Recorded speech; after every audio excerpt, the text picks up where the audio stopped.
Boa noite, esse é o Conexão ND aqui na Record News. Obrigado pela presença de todos vocês. E como hoje é terça-feira, é meu dia de receber um convidado especial. E hoje nos estúdios aqui da Record News, Sandro Cel, sociólogo e professor de Direito da Universidade Federal de Santa Catarina, com quem eu agradeço em primeira mão de ceder esse tempo para esse nosso bate-papo com assuntos que eu considero um tanto intrigantes. Uma boa noite, professor. Boa noite, Paulo. Boa noite aí aos telespectadores. Professor, eu começo com uma pergunta bem provocativa. O brasileiro vota em corrupto? Olha, o brasileiro, ele vota de forma emocional. Como até a própria definição do que é corrupto, alguns dizem, olha, só é corrupto mesmo após o trânsito em julgado, e outros dizem, não, são só boatos, etc. Há uma série de versões também sobre o que é corrupto, mas parece que a preferência pessoal é mais importante do que esse histórico do indivíduo, né? Parece que isso virou um pouco um detalhe, basta ver nossas representações gerais, né? Isso parece não ter afetado muito as escolhas ao longo da história. Agora, em 2018, nas eleições passadas, e não se passaram tantos anos assim, são 4, nas eleições passadas o eleitor foi às urnas mostrando um sentimento de mudança e, ao mesmo tempo, um sentimento de indignação em função do que a Lava Jato estava mostrando para todos nós, com aquela situação de corrupção desenfreada no país. Será que de lá para cá muda tanto assim a percepção do eleitor? Olha, uma das coisas que parece que é importante é que de fato, a definição de quem é corrupto, de quem não é corrupto, virou no Brasil mais uma questão de crença pessoal do que propriamente de decisões, inclusive judiciais. Quando você vê candidatos, quer seja de um lado, quer seja do outro, quando eles são muitas vezes condenados, eles dizem, não, é uma armação política, nós ainda estamos recorrendo. E o eleitor fica no meio dessa confusão que muitas vezes não é culpa do eleitor. O eleitor vota, em geral, pela mudança, por alguma ideia que ele tem de melhorar a situação, e a corrupção seria, então, um grande problema. Mas a própria dificuldade da justiça de ter uma versão mais clara de quem que é corrupto. Se nós pegarmos, por exemplo, a Lava Jato, na eleição anterior, hoje é uma operação desacreditada pelo próprio Poder Judiciário, né, ao colocar, por exemplo, o seu principal ator, né, ao declará-lo suspeito. Então, é difícil para o eleitor compreender, né, até para quem é profissional, compreender essa definição de corrupto, né, que acabou ficando meio jurídico, meio de briga política. De fato, a gente vê nos debates que cada um, né, justifica, parece que cada segmento, pelo menos dos eleitores mais ativos, justifica o comportamento do seu candidato, né, e virou mais uma questão de crença, muitas vezes, do que uma questão dos fatos. Em última análise, as pessoas vão para aquela, bom, mas é corrupto, mas o outro lado também é. Quem não é corrupto? Qual é o político que não é corrupto?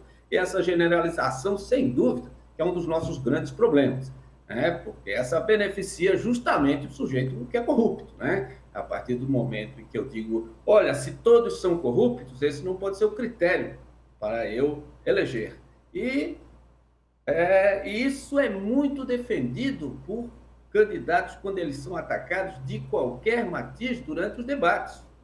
E isso se tornou parte da cultura brasileira, de que eu vou ter que escolher entre candidatos que não são, assim, vamos dizer, muito honestos, né? E, de certa forma, o debate que ocorre entre eles, né? Isso não é invenção do eleitor, está no próprio discurso. Nós vamos ver agora no debate em qualquer grau, do governo do Estado, para a prefeitura ou para o governo federal, acusações recíprocas de corrupção, nós não temos dúvida, e a ideia, né, de que ali, no final, todos estariam escondendo alguma coisa, seja verdade ou não.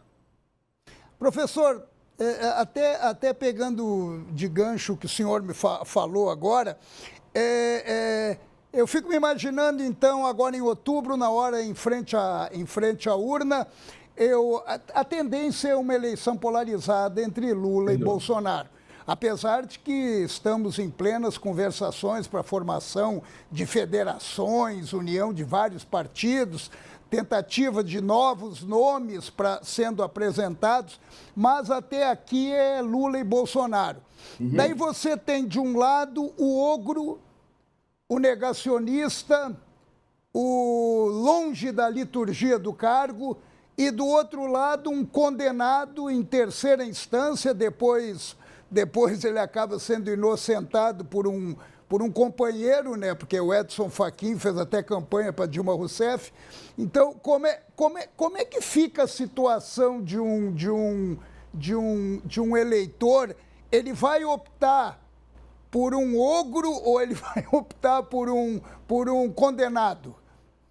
Olha, esse eleitor polarizado, e esse é talvez um dos grandes problemas, né, que surgiu não só no Brasil, mas nos últimos tempos, esse eleitor polarizado, ele é praticamente imune, né, aquele mais ativo, imune, ele já fez a sua escolha é firme, mas aquela grande parte do eleitor flutuante vai ficar nesse tipo de escolha, né? Quando é justamente isso, a polarização pelos extremos, né? Nós temos duas propostas radicalmente diferentes de governo, duas tradições diferentes de governo, e o eleitor vai ter que se alinhar, né? O eleitor que não é decidido por um lado ou por outro vai acabar tendo que se alinhar a uma ou outra. No último caso, fazer uma análise de o que é menos danoso, né, entre dois candidatos que têm posturas muito fortes e muito diferenciadas, né, e que têm críticas, né, ao longo da história, cada um do seu lado, cada um de uma perspectiva, mas com bastante críticas. Agora, é claro, essa eleição, se nós pensarmos aí, né, Paulo, esse nosso modelo é um modelo que tem seguido aí um padrão internacional, né? O Brasil, ele não está sozinho nessa polarização. Nós vemos isso crescendo cada vez mais na Europa. Os Estados Unidos foi um caso clássico, né? Embora aí o John Biden seja um sujeito mais que era menos conhecido, mas também enfrentando um candidato bastante semelhante, né, ao Jair Bolsonaro. Na verdade, Jair Bolsonaro bastante semelhante a ele, e uma tendência muito grande entre uma eleição de Guerra Fria, né, entre esquerda e direita. E até, não é coincidência que hoje nós vivamos uma crise mundial, até em termos de conflito, de Guerra Fria, né? Mas nos países também nós vivemos isso, né? Nós vivemos entre uma escolha de uma direita extremada e de uma esquerda, né, que também, né, tem os seus extremos. Então, um intermediário se esperava, né, que tivesse um discurso firme nos direitos, nas garantias, mas que fosse assim menos polarizado, parece que não se estabeleceu, não só no Brasil, como em vários outros países, né? Há uma preocupação muito grande aí com o crescimento, aí não só na nossa polarização, que além da corrupção, que sempre foi um problema grave no Brasil, hoje os movimentos de ódio, né?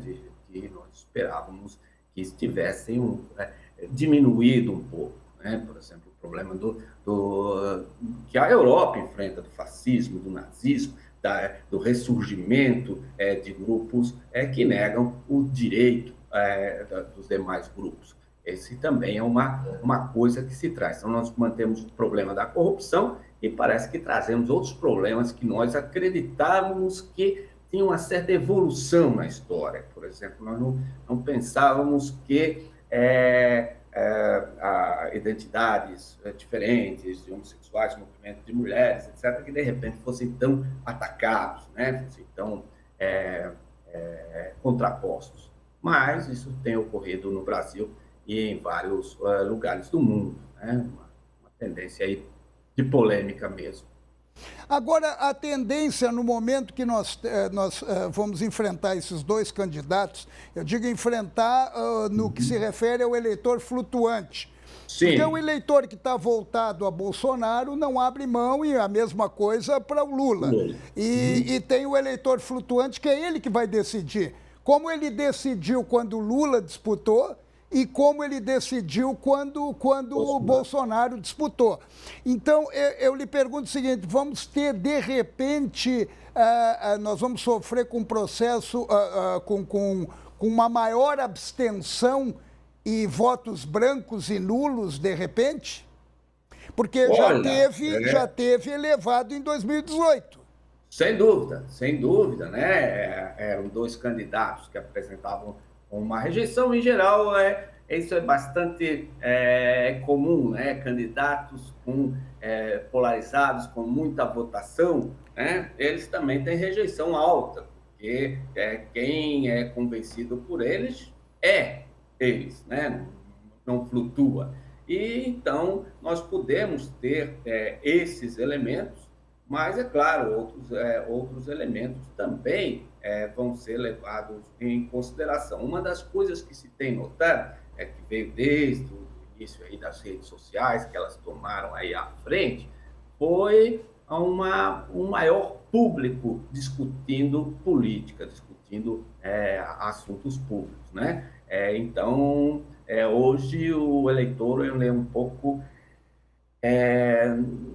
cada vez mais firme o discurso de que ele deve votar, e muitos deles, a gente vê nas reflexões diárias, hoje querem participar mais do que queriam antes, mesmo que não seja o ideal, né? Hoje todo mundo tem uma opinião, todo mundo quer se colocar.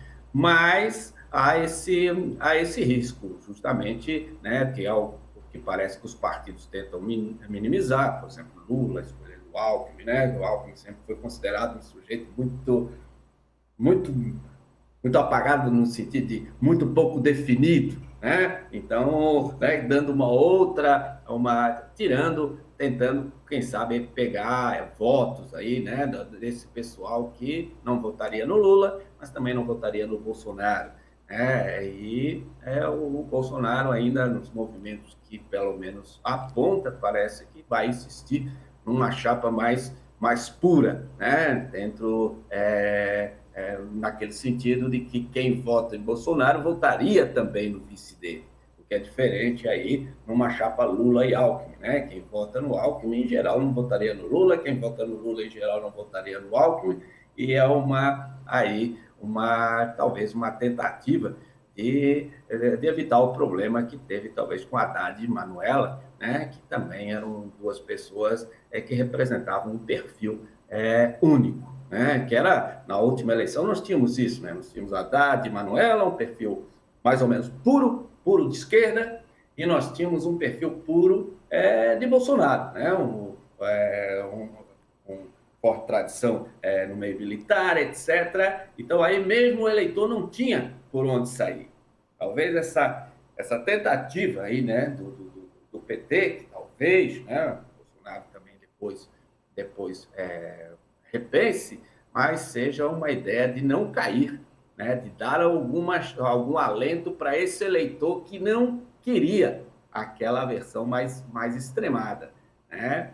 E aí eu acho que é uma estratégia até mais interessante do que você pegar dois candidatos que, bom, se eu votasse, quem vota, por exemplo, suponhamos, um general Heleno vota no Bolsonaro, quem vota no Bolsonaro vota no general Heleno. Então, não parece que suma, né? Que a rejeição permanece, assim como a adesão permanece.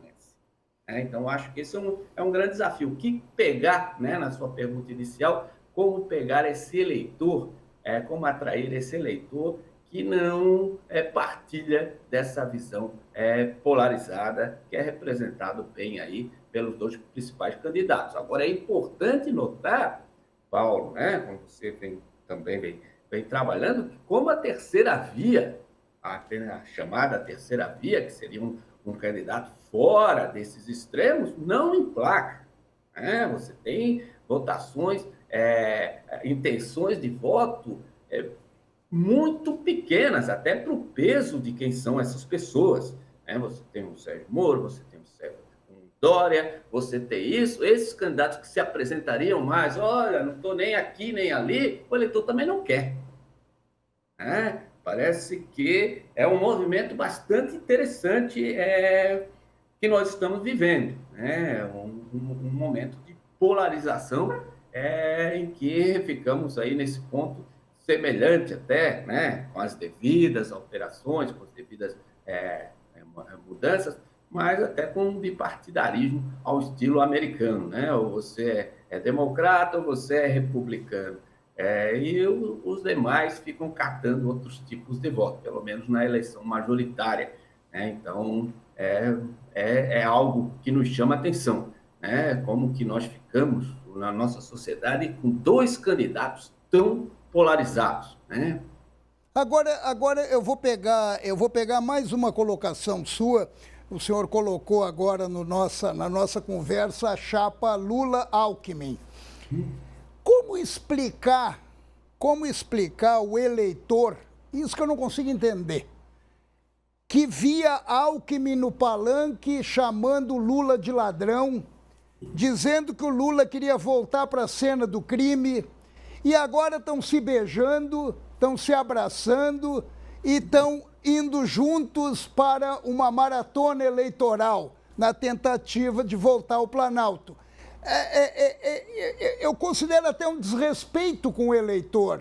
Agora, de repente, eles têm a noção de que o eleitor, na verdade, é manipulável, é um fantoche que eles vão saber lidar. É essa a sensação que passa na cabeça deles? Olha, é claro que deve dar alguma confusão, até porque dá confusão até interna aos partidos, né? Como que você vai ter essa costura? Mas a política acaba sendo, na prática, né? Ela acaba sendo algo daquilo que pode funcionar. E a tradição brasileira é nunca, né, os inimigos da eleição costumam não ser os mesmos de depois, e a mesma forma os amigos, né? Então, você vê de um lado Lula e Alckmin, de outro lado Bolsonaro, que falava muito mal do Centrão, hoje sustentado pelo Centrão, e tudo isso na cabeça do eleitor fica bastante complicado mesmo, né? Porque, de alguma forma, a gente espera, sobretudo dos partidos que têm uma determinada linha ideológica, uma determinada pureza, né? Mas essa pureza, pelo menos no Brasil, não né? Não tem sido aí a marca principal. Né? Então, nós temos... não é... No final, a gente é obrigado a esperar coisas bastante diferentes. Até no processo de impeachment em Santa Catarina, etc., o voto do PT acabando sendo importante até para o governador, coisa que não se esperava. Né? E se a gente pensasse um pouco antes, né? Mas talvez a ideia, não, é melhor ficar esse governador que não é tão alinhado ao governo federal do que ficar vice. A política acaba ficando nessa ideia de fazer concessões, de fazer compromissos, mas sempre, como você bem colocou, acreditando que o eleitor, né, não vai exigir tanto assim esse tipo de pureza. Né? Tanto é que quem reclama dessas alianças é aquele setor que é firme, aquele que não vai mudar o voto. Por exemplo, são os petistas, os outros de esquerda que ficaram no início, muita oposição a Alckmin. São os próprios bolsonaristas que reclamaram muito no primeiro momento, quando traz o centrão, né? Enquanto que o resto da população, até por a gente não conhecer tanto, não se expressar tanto, a gente não sabe como que vai administrar isso. No fundo, vai acabar com aquelas grandes chavões que acabam facilitando a vida de qualquer tipo de aliança, é dizer, olha, nós fazemos, mas eles também fizeram, nós estávamos aqui, agora estão ali, todo mundo faz, que acaba sendo uma ideia de compromisso, né, de vamos ceder, etc. Agora, o eleitor tem que ter estômago também, né, para ver coisas que ele não imaginava. Né? A política é muito criativa nesse ponto. Professor, nós vamos fazer um breve intervalo e a gente já volta para continuar nessa nossa maratona, buscando entender o que pode vir a ocorrer e o que acontece na cabecinha do eleitor. É rapidinho, a gente já volta. E obrigado por você nos acompanhar até aqui no Conexão ND.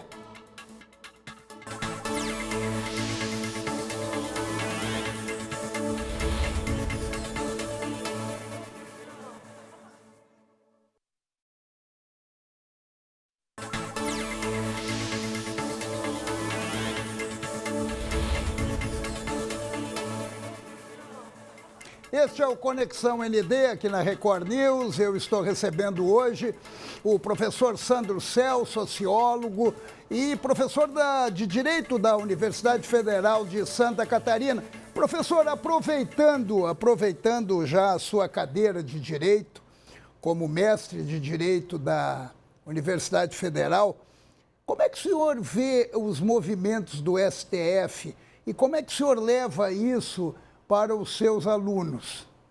Bom, atualmente, de Direito, eu dou aula na CESUSC. Tá? Na CESUSC, tá, perfeito. Desculpe, eu falando Universidade Federal. Na CESUSC. Tá, perfeito, perfeito.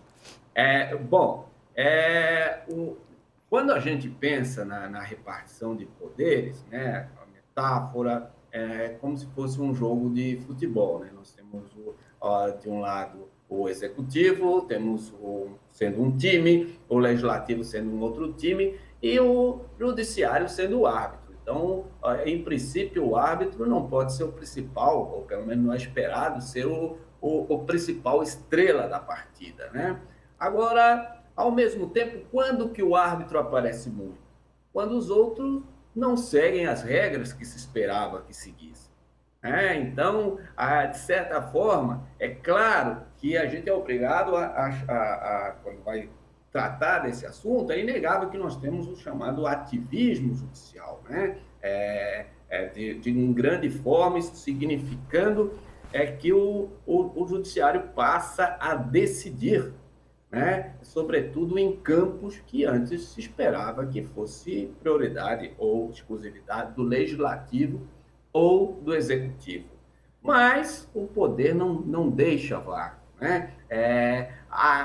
As disputas, a incapacidade, muitas vezes, de chegarem a acordos nesses outros poderes, tem levado isso ao judiciário. Que seja dito a favor, então, do STF, né? Apesar dessas muitas invasões dos outros poderes, é que ele é provocado por esses poderes que não conseguem se resolver de outra forma para arbitrar as questões, né? Ou é o executivo ou é o legislativo que dizem, olha, nós não conseguimos, resolvam aí para nós. E é claro que deve agradar muito, né, ao protagonismo, né, e o que sempre tem um lado, né, preocupante, que por mais preparados que sejam, não são pessoas eleitas de forma direta, né? É um poder, em grande parte, de uma burocracia estatal, constitucional, etc., mas que não tem o referendo direto,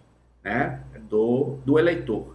Né? Então, é um poder que, em princípio, era para ficar mais apitando a partida, né? E hoje é um poder que decide muito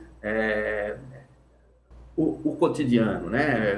Praticamente toda decisão que nós temos de legislativo ou executivo, nós ficamos aguardando o que o STF vai dizer, para nós sabermos se ela vai valer ou não valer. Isso é algo inédito, né? Se a gente pensar na história do Brasil, né? Em que praticamente os outros poderes têm um poder em que é sempre uma proposta de poder, né? Uma proposta de lei, uma proposta de alguma coisa, porque quem vai dizer, em última análise, se aquilo pode ou não pode, acaba sendo o STF. Né? O senhor quer me dizer o seguinte, que nós estamos numa partida de futebol, do lado executivo, do lado legislativo, o STF como árbitro nesse jogo. E, de repente, até a torcida está do lado de fora do estádio. Agora eu lhe pergunto o seguinte, o Executivo está fazendo muita falta, o Legislativo está fazendo muita falta e acaba se sobressaindo o STF. Nós temos um Legislativo e um Executivo fracos, então, incapazes? Olha, nós temos eles fracos no sentido de conseguir construir alianças ou projetos que não toquem tanto na lei, né? Que não mexam tanto com a Constituição. Então, ultimamente, há uma ideia, por exemplo, o governo federal, um governo forte, né? Pelo menos de início, que crescia até para cima de outros poderes, mas cujas mudanças eram mudanças que rompiam com uma certa tradição daquilo que se considerava de direitos adquiridos, coisa, etc. E isso também acabou levando aí ao STF. Mas muitas questões acreditamos que uma capacidade maior de diálogo, mas aí é o problema, né, Paulo, que nós encontramos, é que nessa polarização é difícil você ter diálogo. Quando você tinha governos como mais de centro, vamos pegar um Fernando Henrique, alguma coisa assim, né, que mais estilo social-democrata, você conseguia, de alguma forma, a partir de determinadas pautas, né, você ficava ali, não tocava nos extremos, era mais fácil você costurar dentro da lei algo. Agora, aqui, como os lados estão trabalhando no extremo, estão trabalhando ali na linha do impedimento,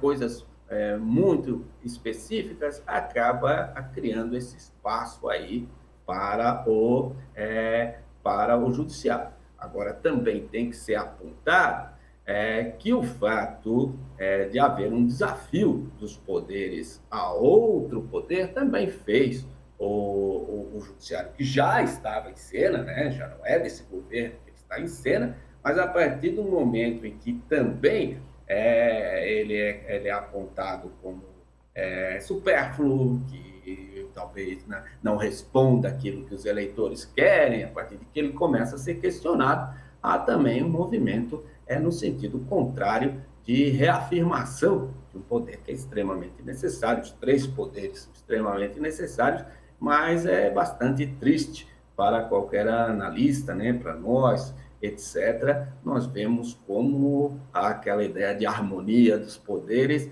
mesmo que aquilo nunca tenha sido algo perfeito, mas que seja tão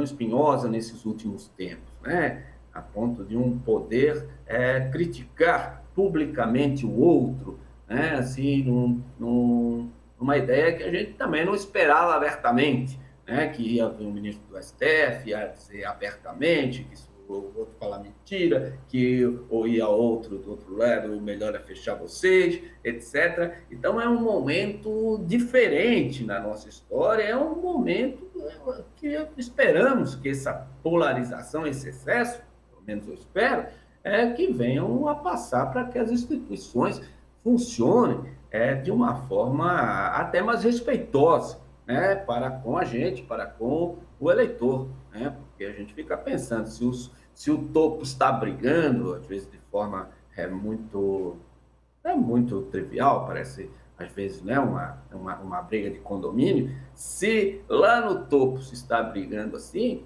é uma falta de exemplo muito grande para a nossa vida cotidiana. Né? Não, Voltando, professor, para o eleitor, o senhor falou que ele vota muito na emoção. O senhor fez essa colocação quando a gente falava entre o corrupto e o presidente que, de repente, foi taxado como um ogro, como um desrespeitoso, um negacionista, e o outro condenado por corrupção e etc. Mas ele vota pela emoção. No momento que ele vota pela emoção, ele tem a tendência maior de se envolver na narrativa, que daí nós temos uma chapa Lula-Alckmin, que é uma narrativa, a gente sabe que é uma união de poderes para alcançar o poder e não para ajudar o Brasil, isso é óbvio, a gente vê ali pelo sistema. Lula já teve José de Alencar, já teve com a Dilma, Michel Temer, e agora ele vem com Alckmin. Isso para ajustar os interesses de todos. Do outro lado, o senhor falou na chapa pura. A chapa pura, de repente, de Bolsonaro com o general Heleno, com o general Braga. Tá aí, tá essa coisa. Mas querem a Tereza Cristina também, daí pode ser que cria um diferencial. Mas, de um lado, a chapa pura, a chapa da verdade. Não digo que seja a chapa da verdade, mas a chapa pura é uma chapa dentro dessa característica. A outra dentro de uma característica de poder. O que a emoção leva para onde? Olha, em grande parte, né, a gente sabe que o eleitor, pela emoção, é como comprando um produto. É mais por essa narrativa mesmo, né, do que propriamente pela funcionalidade. Assim que o eleitor flutuante vai para a eleição, então, vai para a votação. Eu acredito que sim. E até uma das questões que ficam, né, em termos de chapa pura ou chapa, né, misturada, ideologias híbrida, né? Exato. Né? Agora, o que fica depois de assumir o poder, uma chapa pura se sustenta? Também não se sustenta. Veja, quando a esquerda também tentou fazer chapas puras, não se sustentou. Ou cedia, por exemplo, o Centrão, etc., ou não consegue governar. O Bolsonaro foi a mesma coisa. Então, de alguma forma, as alianças vão ter que ser feitas. O que é difícil para nós, inicialmente, até ver isso, como é que água e óleo agora estão misturados, sobretudo quando eu já chamei você de corrupto, eu já chamei você de corrupto e agora nós estamos juntos. Agora, depois, quando há uma assunção do poder, todos que pretendem governar no Brasil, essa é a nossa história, todos os que conseguiram governar, foi fazendo concessão para pessoas que nunca se esperava que se ia fazer. Aconteceu com o Bolsonaro, com o Centrão. Ele assumiu contra o Centrão e agora ele teve que se abraçar ao Centrão para não sofrer um impeachment. Então, é essa a questão, né? Ou se faz aliança mista antes, no Brasil, vamos pegando pela realidade, ou se faz antes, ou vai ter que se fazer depois. Porque justamente aí talvez o eleitor entrasse um pouco mais claramente, que depois a ideia, nós temos candidatos que o projeto político deles é muito difícil de visualizar como é que vai ser na prática. O eleitor acaba não entrando num projeto que tivesse que ter uma determinada coerência, para onde é que o país vai. Então, na verdade, em grande parte, os governos gastam, depois de serem eleitos, a maior parte do que eles fazem é algum tipo de aliança, coisa para se manter no próprio poder, para fazer um projeto de nação. Desde o início é isso. E isso é bastante complicado. Nós, em geral, não estamos discutindo ideias. para o Brasil. Se fosse isso, até veja como seria diferente, né? Às vezes a gente vê até em outros países, como Inglaterra, etc. A ideia é essa. Aqui não, aqui é como manter esse governo, ou como manter aquele governo, como enfraquecer esse governo, ou como manter. É difícil nós termos ideias que pudessem pairar acima dessas divisões, porque nós temos alguns problemas que não são de esquerda, não são de direita, que são do Brasil, mas são menos importantes no dia a dia para os atores políticos gerais do Brasil, né? E isso é bastante complicado. Então, é essa política do toma lá da cá, né? Isso, e acho que, em grande parte, a gente já se acostumou, né? Às vezes a gente se acostuma também com o que não deveria, né? De tanto a tradição que vai se firmando, e a gente acaba acreditando que a política, o único jeito de fazer é isso. Dessa forma, né? Então, isso é bastante triste. Nós não temos um projeto, né, de país, né? Hoje, a gente vê, nos últimos tempos, a gente não sabe para onde é que o país vai. Qual é a ideia daquilo que a gente fala de um planejamento, onde é que o Brasil quer estar daqui a 5, daqui a 10 anos, coisa que, pelo menos desde Getúlio Vargas, tinha. Nós podemos discordar de qualquer um dos projetos da que são muito criticáveis, mas o Getúlio Vargas tem um projeto, os próprios militares tinham projetos, desenvolvimentistas, etc.